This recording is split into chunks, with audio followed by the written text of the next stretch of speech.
joining us for All Church Prayer tonight. I want to share with you a word in regards to our faith. In the Old Testament, the word faith or faithfulness is mentioned twice. And faith is mentioned all throughout the New Testament. As a matter of fact, faith is mentioned as a fruit of the Spirit, and it's also mentioned as one of the gifts. Every man is given a measure of faith, so it's something that we all have. And we know that it's impossible to please God without faith.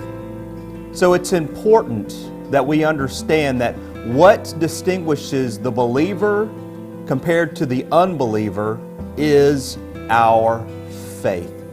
We must fight the good fight of faith. Jesus said that when He returns, will He find any faith on the earth? So what we must do is mix the Word with faith so that it will become profitable in our life. I encourage you, during your daily devotions at home, when you read the promises of God, mix that with faith. Believe those promises are for you. And those promises will turn into experiences. Have faith to believe. God will see it through. In return, we'll gain that experience or that testimony which will increase our faith to believe God in another situation. So encourage yourself in the Lord. Look back on His times of faithfulness in your life. And remember that you are His child and He knows what's best for you. I think of David.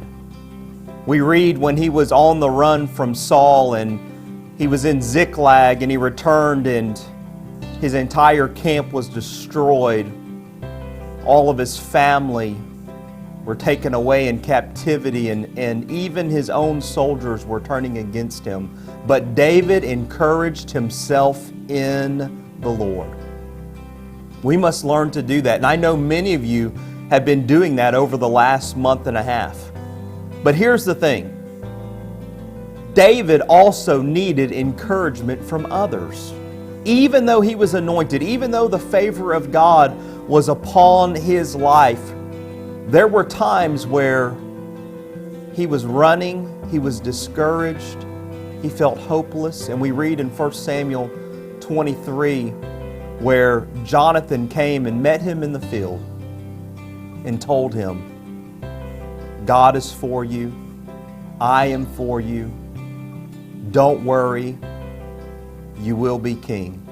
In other words, Jonathan was a friend to David who just went and met him where he was living in the middle of his discouragement and encouraged him and gave him hope so that he could increase his faith and get his eyes on the promises of God that one day, David, you will be the king.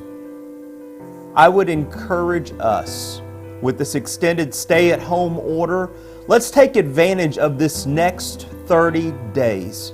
Many of you have been encouraging yourself in the Lord, but I want to challenge you. Be a Jonathan to a David and meet someone in their point of need. If you're able to work right now, if you have your health, you are blessed. Many people, they're fighting for their health, or they're mourning loss, or their finances are in dire situation. Seek out the Lord. Let Him impress in your spirit some people that you can pray for. And then I would challenge you, after you pray for them, pick up the phone and call them. Shoot them a text.